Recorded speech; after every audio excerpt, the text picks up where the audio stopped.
মনে হয় তারা গায়ে পড়ে ইচ্ছা করে বাংলাদেশের সাথে একটা যুদ্ধাবস্থা পরিস্থিতি তৈরির চেষ্টা করছে।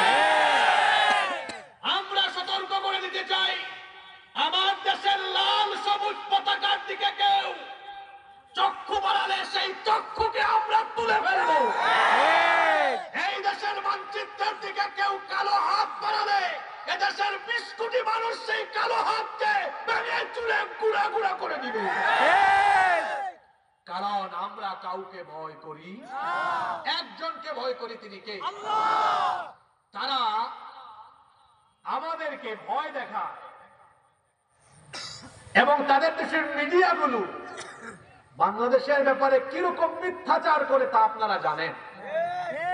এই যে রিপাবলিক বাংলা পশ্চিমবঙ্গের একটা ইউটিউব ভিত্তিক সংবাদ মাধ্যম, এই চ্যানেলের যে সাংবাদিক ময়ূখ রঞ্জন, দেখছেন ব্যাংক যেমন লাফায় সেও তেমন।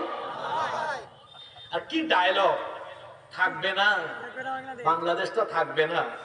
আপনারা দেখছেন কিনা গতকাল কলকাতায় তার বিরুদ্ধে আর এই রিপাবলিক বাংলার বিরুদ্ধে মানুষ স্লোগান দিয়েছে, থাকবে না রিপাবলিক বাংলা, থাকবে না, অর্থাৎ এটা বন্ধ করে দিতে হবে, থাকবে না ময়ূখ রঞ্জন, থাকবে না, অর্থাৎ তাকে জেলের বাইরে থাকতে দেওয়া, অর্থাৎ হিন্দু মুসলিম দাঙ্গা এবং সংঘাত বা উস্কানিমূলক বক্তব্য দেওয়ার অপরাধে দায়ে হিন্দু মুসলিম সবাই এখন এর গ্রেফতার করার জন্য আন্দোলন করছে। এমনকি এই চ্যানেলটাকে বন্ধ করার জন্য তারা কি করছে? আন্দোলন করছে। তারা মাঝে মাঝে পরিসংখ্যান দেখায়, বাংলাদেশ আর ভারতের যুদ্ধ পরিস্থিতি তৈরি হলে বাংলাদেশ পারবে না।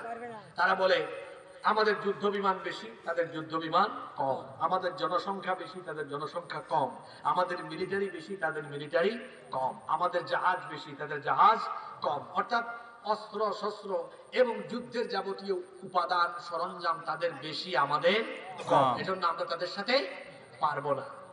কিন্তু এই ব্যাককলের দল এরা তো জানে না, আমাদের কাছে কিছু না থাকলেও, ওদের কাছে সব থাকলেও আমাদের কাছে এমন একটা জিনিস আছে যা ওদের কাছে নাই।